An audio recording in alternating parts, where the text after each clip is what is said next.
Pour revenir sur l'apport en protéines, c'est quoi l'apport en protéines maximal que le corps peut absorber sur un repas? Donc là, c'est un sujet qui fait débat parmi les chercheurs. Personne n'est d'accord entre ceux qui sont focalisés sur les acides aminés et les autres qui sont focalisés sur autre chose. En moyenne, les apports, les recommandations des apports, c'est à peu près 1 gramme par kilo de poids de corps par jour. Euh, Il y a des gens maintenant qui se sont rendus compte que c'était probablement plus, plutôt aux alentours de 1,5 grammes par kilo de poids de corps par jour pour une personne normale en bonne santé et jusqu'à 2 grammes, 2 grammes et demi pour les sportifs. Il y a des différences. Le problème, en fait, c'est quand on parle de protéines, ça veut rien dire protéines. C'est comme dire il faut des minéraux. Il faut différencier les acides aminés. Et c'est là que ça se complique. Les acides aminés essentiels, des non essentiels, il y a un certain nombre.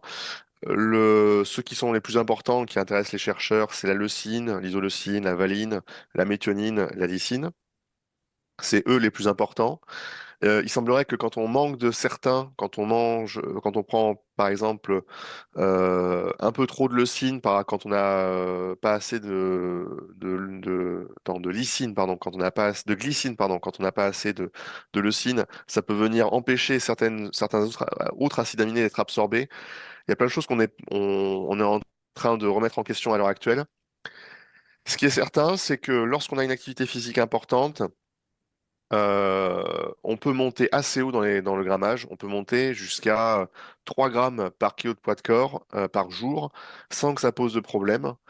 En tout cas, par rapport aux objectifs sportifs.